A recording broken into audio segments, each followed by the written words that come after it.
సీత గారు, ఏంటిది? ధైర్యంగా ఉండండి. అత్తయ్యని పరిస్థితుల్లో చూస్తూ ధైర్యంగా ఉండలేకపోతున్నాను. ఏం చేయను? తప్పదు. ఇన్నాళ్ళు ధైర్యంగా మీరొక్కరే బాధ్యత తీసుకున్నారు. ఇప్పుడు అధైర్యపడతారేంటి? అది వేరు ఇది వేరండి. ఇప్పుడివిడ చాలా ఇబ్బంది పడుతున్నట్టున్నారు. అయ్యో, వారించాను, వినలేదు. మిమ్మల్ని చూడాలని, అదే తనకు ఆనందాన్ని తృప్తిని ఇస్తాయని చెప్పారు.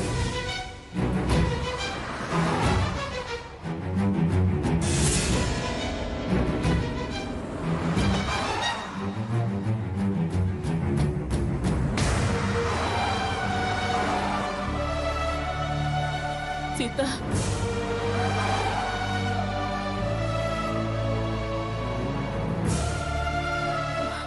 అత్తయ్య వద్దమ్మా. అత్తయ్య, రఘురామ్తో ఈ విషయం చెప్పడం అవసరం అనిపిస్తుంది. నాకు భయంగా ఉంది సీత. నన్ను అపార్థం చేసుకోకండి అత్తయ్య. తనకు అన్యాయం చేశానంటాడేమో. ఎందుకు చెప్పలేదని నన్ను నిలదీస్తే నేనేం సమాధానం చెప్పాలి? నాకు చెప్తే నేను నయం చేయించుకునేవాడిని కదా అని అంటే, ప్లీజ్ అత్తయ్య, రఘురామ్తో ఈ విషయం చెప్పేస్తాను.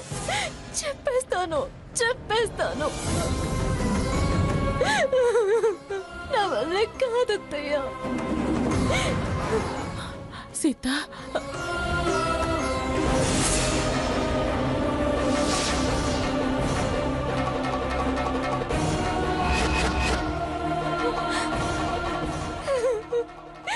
అత్తయ్య, ఎందుకిలా పరీక్ష పెడుతున్నారు? నన్ను ఎందుకిలా ఇబ్బందుల్లో పడేస్తున్నారు? తప్పదు సీత, తప్పదు. మీరు నా కోసం నవ్వుతూ ఉండాలి. నా కొడుకు ఏడిస్తే నేను చూడలేనమ్మా.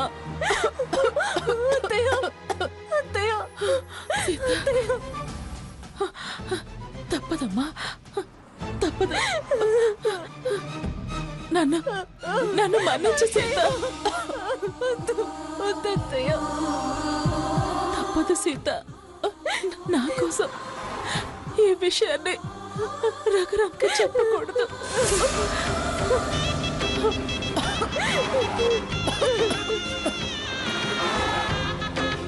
భగవంతుడా, అత్తయ్యకి ఏం కాకుండా చూడు. రఘురామ్కి అత్తయ్య విషయం తెలిసేలా చెయ్యి.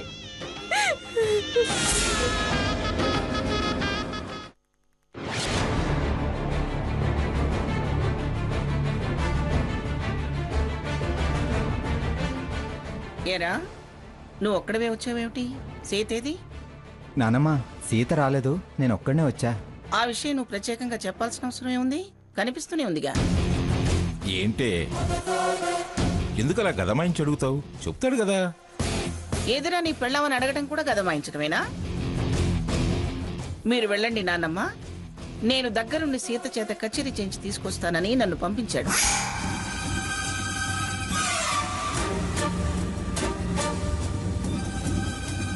మరొక్కడే ఇలా వస్తే అడగద్దా?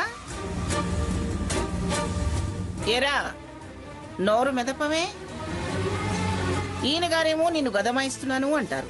సీత తర్వాత వస్తుంది నానమ్మ. తర్వాత రావటం ఏమిటి? నీతో పాటు ఎందుకు తీసుకురాలేదు? అందరం వచ్చేసాక అక్కడ దానికి పని.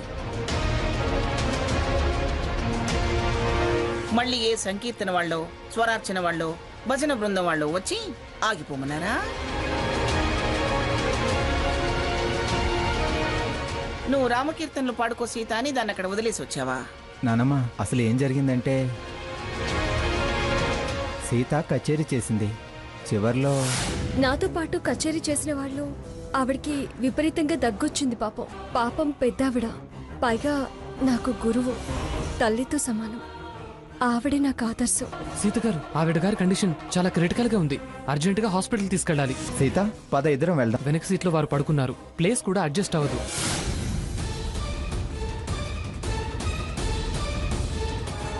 ఏంటి సంజయ్తో పాటు పేషెంట్ వెంట వెళ్ళిందా? అవును. ఏమిటిది? రక్తదానాలు, శ్రమదానాలు అంటూ కట్టుకున్న మొగుణ్ణి, అత్తారింటిని వదిలేసి ఇదిలా పరిగెత్తడం ఏమిటి? అదేమన్నా మదర్ తెరిసా అనుకుంటుందా, మంగమ్మ గారి మనవరాలనుకుంటుందా?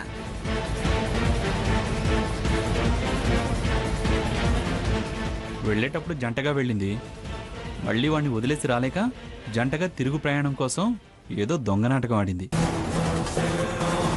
ఆయన గారి పెళ్ళం ఆయన గారి ఇష్టం. ఏమనంటే నిప్పు, నిందలేయకు, కలికాలపు సీత, పవిత్ర ఇల్లాలు అంటాడు.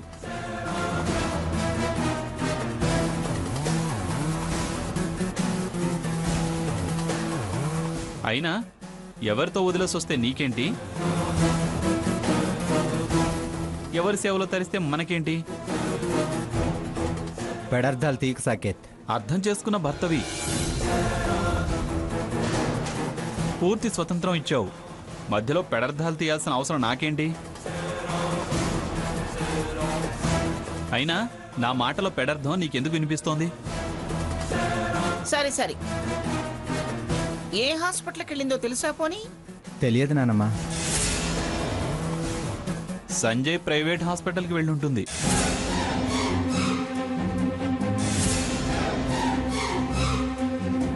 అర్జెంటుగా వెళ్ళి దాన్ని తీసుకురాపో.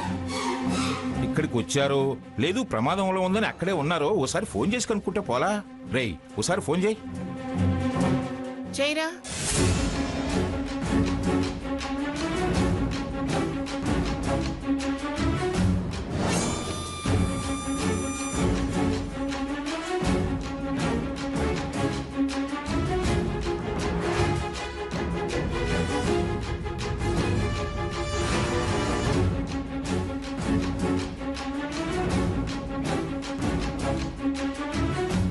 రింగ్ అవుతుంది కానీ లిఫ్ట్ చేయడం లేదు నానమ్మ. పేషెంట్కి ఎలా ఉందో ఏమో, సీత టెన్షన్లో ఉండుంటుంది. మానవ సేవలో బిజీగా ఉందేమో. ఫోను లిఫ్ట్ చేసి తీరిక కూడా లేదేమో.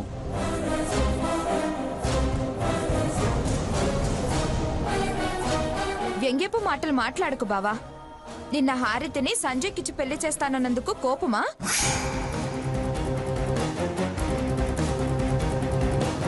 దీన్ని అవకాశంగా తీసుకొని రఘురాం బావ మనసులో అక్క చెడ్డదని నాటు వేయాలని చూస్తున్నావా? నువ్వు చెడింది కాక అవతల వాళ్ళని చెడ్డవాళ్ళని చేసే ప్రయత్నం మానుకుంటే మంచిది.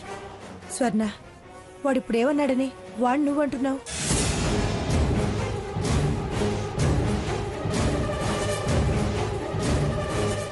వాడు ఏ అర్థంతో అంటున్నాడో నీకు అర్థం కావట్లేదా లక్ష్మి? వాడే అర్థంతో అన్నా వీడి చేసింది మాత్రం తప్పు. అలా వదిలేసి రావటం పద్ధతి కాదు. ఏంటి నానమ్మ, పద్ధతి కాదు తప్పు అంటారు? సీత గుణం తెలుసు కాబట్టి, అక్కడి పరిస్థితి కళ్ళారా చూశాను కాబట్టి సీతను పంపాల్సి వచ్చింది. రఘురాం, నా బాధంతా మీ ఇద్దరి మధ్య దూరం పెరిగిపోతుందేమోననిరా. సీత మనసు చదివిన వాణ్ణి, మమత పంచిన వాణ్ణి. దగ్గరుండి సాగనంపొచ్చినోడికి ఇంకా చెప్పడం ఎందుకు?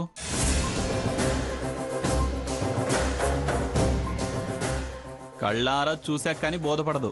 ఏందిరా కళ్ళతో చూస్తే బోధపడేది? చూసి బోధపడబట్టే కదా పంపించింది. మా శ్రీవారి అర్థాలే వేరు.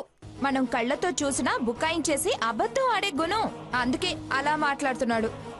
ఎంతసేపు అక్కని ఆ దృష్టితోనే చూస్తున్నాడు. ఏయ్, నువ్వు మాట్లాడకు. సీత గురించి మీరేం వరీ అవ్వకండి, తను వచ్చేస్తుంది నానమ్మ. ఎవరి అభిప్రాయాలు వాళ్ళకున్నాయి. వారు దీన పరిస్థితుల్లో ఉన్న జనాన్ని ఉద్ధరించడానికి వెళ్ళారట. మన చర్చలెందుకు? రాణి, నేను బయటికి వెళ్తున్నా. ఎక్కడికి రా? నాకంటూ వ్యాపారం ఉంది, వ్యాపకం ఉంది, పనులున్నాయి. ఎక్కడికంటే ఎక్కడికి? ఆఫీస్కి.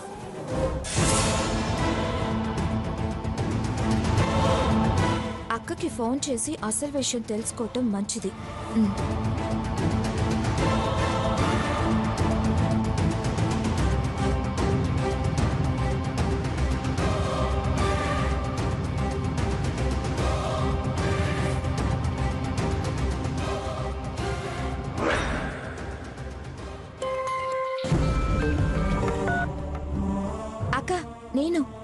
నువ్వా?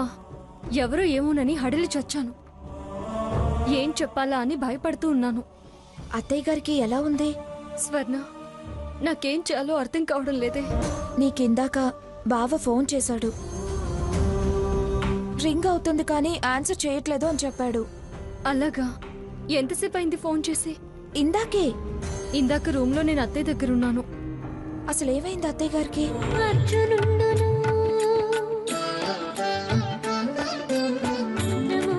ముగిసుకుడు పఠించే ముంగిట విష్ణు మంత్రము ముగిసుకుడు పఠించే లింగడమై నాకు నవ్వే.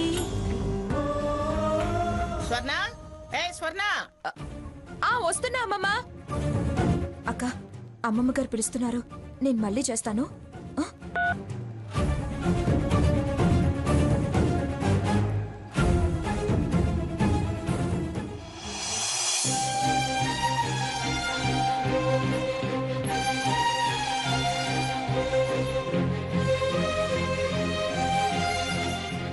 ఎందుకు? సీత మంచితనాన్ని నానమ్మ కూడా అర్థం చేసుకోవడం లేదు. సాకేత్ మళ్ళీ సీత మీద నిందలేయాలనే చూస్తున్నాడు.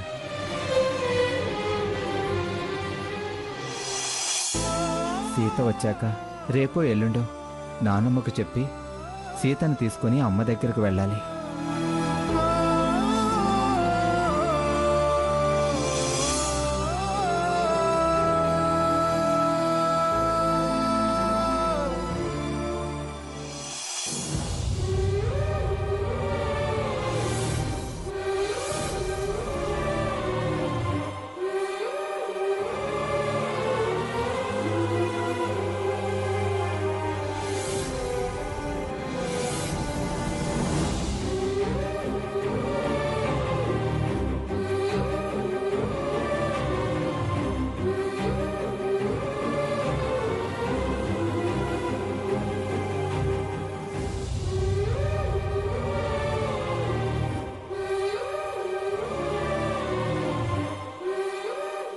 కాసేపు అయ్యాక ఇంజెక్షన్ ఇవ్వు.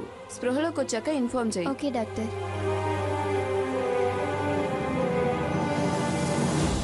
నా కోసం వాడికి ధైర్యాన్నివ్వమ్మా. మీ కళ్ళు ఎట్టి పరిస్థితుల్లోనూ చెమ్మగిల్లొద్దు. మీరిద్దరూ కలిస్తే ఓటమి మీ దరిదాపులకు రాలేదనే నమ్మకం నాకుంది.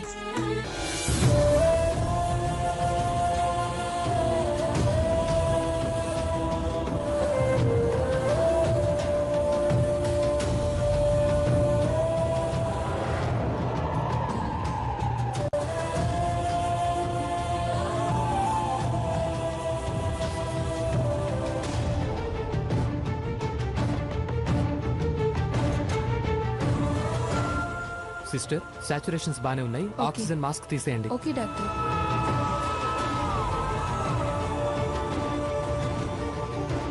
సంజయ్ గారు, అత్తయ్య గారు ఎలా ఉన్నారు? ప్రస్తుతానికి పర్వాలేదు, కానీ రఘురాం గారికి ఈ విషయం చెప్పడం బెటర్ అనిపిస్తోంది. నేను అత్తయ్య గారికి మాట ఇచ్చానండి. నేను వెళ్ళి అత్తయ్య గారిని చూడొచ్చా? కన్నీళ్లు తుడుచుకుని వెళ్ళండి. తనేమడిగినా తెచ్చివ్వండి. తనేం కోరుకోదు. నేనన్నది ఆహారం విషయంలో. ఏది అంత ఇష్టంగా తినడం లేదు. జబ్బు తనని తినేస్తోంది, ఏం సహించదు, అంతే.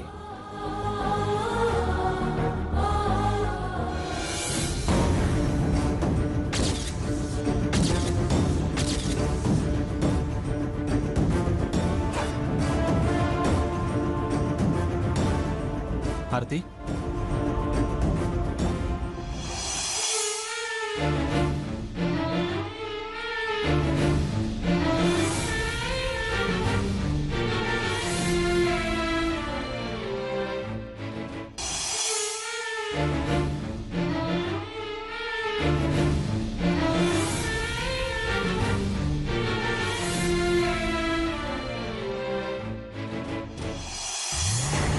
డాక్టర్, డాక్టర్, సూసైడ్ చెప్పండి. Case condition very serious.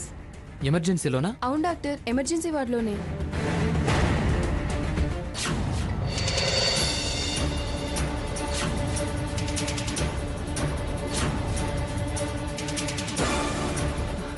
Suicide case. Emergency వార్డుకి వెళ్ళండి. ఎమర్జెన్సీ వార్డ్ ఎటు? అటువైపు. ఇటువైపా? ఆ. హారతి ఏయ్ నువ్వేంటి ఇక్కడికి వచ్చావు? మిస్టర్ సాకేత్, నేను ఇంకా ఈ హాస్పిటల్లో రిజైన్ చేయలేదు. నేను ఇక్కడ డ్యూటీ డాక్టర్ని. నువ్వు నీ డ్యూటీ వేరే పేషెంట్ దగ్గర చెయ్యి. ఇక్కడ అవసరం లేదు. వేరే డాక్టర్ వచ్చి చూస్తారు. నా హారతిని నువ్వు చూడాల్సిన అవసరం లేదు. వెళ్ళు. నీ హారత? మరి కాకపోతే నీ హారత? నా నీ తర్వాత ముందు పేషెంట్ కండిషన్ చూడాలి. తప్పుకో. నువ్వు చూడడానికి వీల్లేదు. నేను తప్ప ఇంకొకళ్ళు చూసే అవకాశం లేదు ఇక్కడ. ఏయ్ చెప్పేది నీకే. డోంట్ టచ్ హారతి. ఆర్డర్స్ వేయటానికి ఇది హాస్పిటల్, మీ ఇల్లు కాదు. నా ఇష్టం లేకుండా నా పేషెంట్ ని టచ్ చేయొద్దు. ఇక్కడికి వచ్చాక నీ ఇష్టాలేమీ ఉండవు. మర్యాదగా చెప్తున్నా. వేరే డాక్టర్ వచ్చి చెక్ చేయమను. మిగతా డాక్టర్స్ ఆపరేషన్ థియేటర్లో ఉన్నారు సార్. ముందు డాక్టర్ గారిని చూడనివ్వండి సార్. పేషెంట్ కండిషన్ బ్యాడ్గా ఉంది. ఇలాంటి బ్యాడ్ ఫెలోస్ ని నేను చూడనివ్వను. నువ్వు చూడనిచ్చేదేంటి? తప్పుకో. డోంట్ టచ్ హారతి.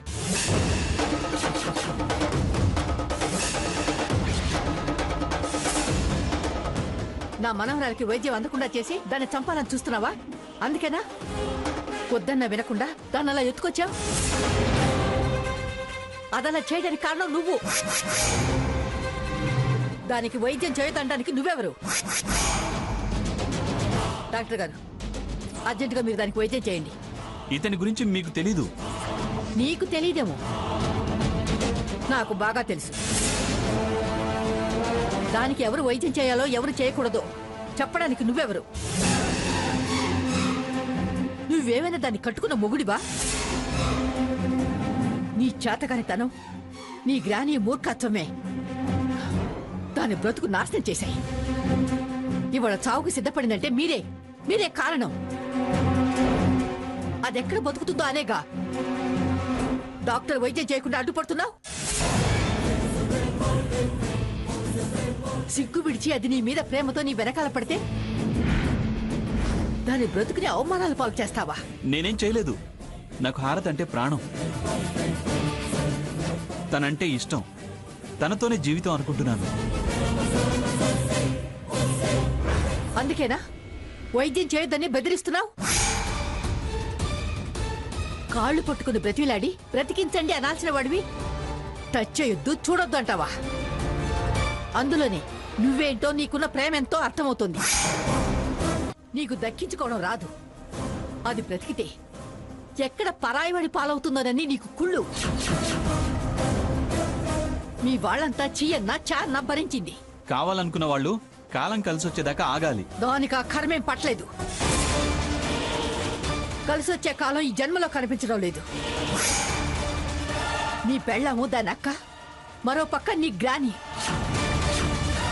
దాని అనరాని మాట్లాడుతూ మరొకరితో పెళ్లి చేస్తానని ప్రతిజ్ఞలు చేస్తూ ఉంటే చూస్తూ ఊరుకున్నావే గాని వాళ్ళని పల్లెత్తు మాట అనకుండా నాకు హారతంటే ఇష్టమనే ఒక్క మాట చెప్పే ధైర్యం లేనివాడివి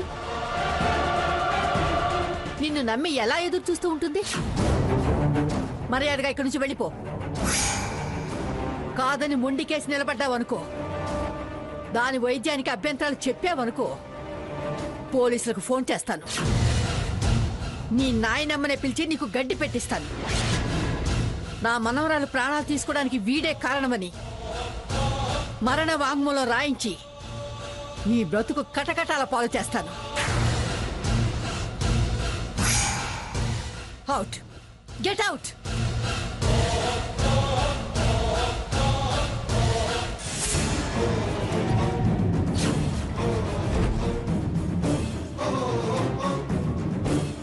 హలో, పోలీస్ స్టేషన్.